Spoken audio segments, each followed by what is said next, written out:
You, what has been one of the genres or areas that have been had the most impact on you and your learning? Definitely a big one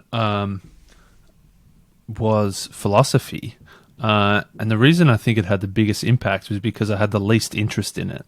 I think I came into it thinking that philosophy, for whatever reason, was for, long-haired, grey beards, people sitting in caves, meditating all day and thinking about how we should operate in the world. But then I thought, well, what are you actually doing? Like, how does this actually relate to the real world? Like, there's like this image that you've created, but then that was very, very naive of me. And then I started actually getting into philosophy. I was like, damn, this is fantastic.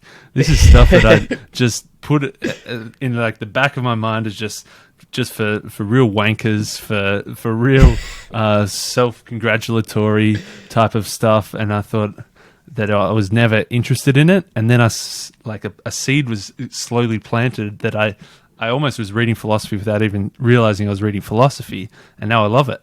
now I'm like always looking for more. What was some of that? What was the seed then? Like, who were some of the authors that you came across with the philosophies? I think a good gateway one was Ryan Holiday, like Obstacle is the Way, which is, people say like it's a Stoic philosophy book. I think it obviously is, like that's sort of what it's grounded in, but it was almost like a pop philosophy. Like he was using modern examples, he was using things that I understood and could relate to. It was quite simple language, like it wasn't like the super hoity-toity academic language that I was expecting from a philosophy book. So I think that was sort of the gateway into it. The Obstacle is the Way was probably the first one that got me into it.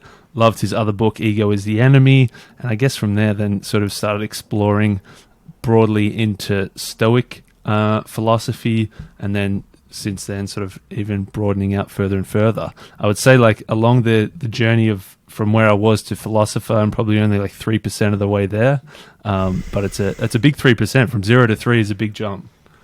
Zero to 3 is a lot bigger than 50 to 90. I think it's one of those things. Yeah, I think it's one of those things. Like I've been fortunate enough in the fact that when it comes to philosophy, I have a deep religious background, so I think philosophy plays a huge part in that. But like for me, it's interesting to read other philosophies like Stoicism or Buddhist philosophy, Taoism, whatever it might be, because I like to find similarities between different philosophies and different ways of thinking.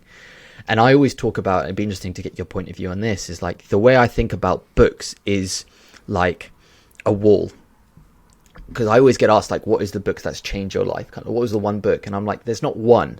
Because what you do is the more that you read, imagine like a book is a brick. And as you're building the wall, you're building a foundation, and you're finding similarities between different books. And the more that the same principles come up, the more you realize that they're actually like fundamental truths, which is like what I tend to call them. So do you find the same for yourself? Is like the more similarities you see, you're like, oh, okay, that must be the right thing. I think there's definitely a big part of that. If you think about like, the Tao Te Ching, or you think about the Four Agreements, which is meant to be based on the Toltecs, a Mexican civilization, or then you think about the Stoics, from Europe, and like from all these different cultures across all these different time periods. If the same message is popping up across the world and across history, then there must be something to it, yeah. And especially when it applies so much today as well. Like it's if the same obviously that it's slightly different what people were dealing with 2,000 years ago, but on the basis of it, like we're dealing with very similar stuff today. I mean, that's why I love history, because for me it's one of those things where people think history is something that happened centuries ago, even thousands of millennia ago, but they were dealing with the same problems that we're dealing with now. It's just we have an iPhone and we have the internet. They didn't have that, but they were still human, and they still suffered from the same biases that we have now. Oh, most certainly. I think it's it's something I definitely wouldn't say I've mastered, but I've definitely cultivated a keen interest in, and always keen to learn more about. Thank you for watching this video. To listen to the full podcast, click the link in the description below.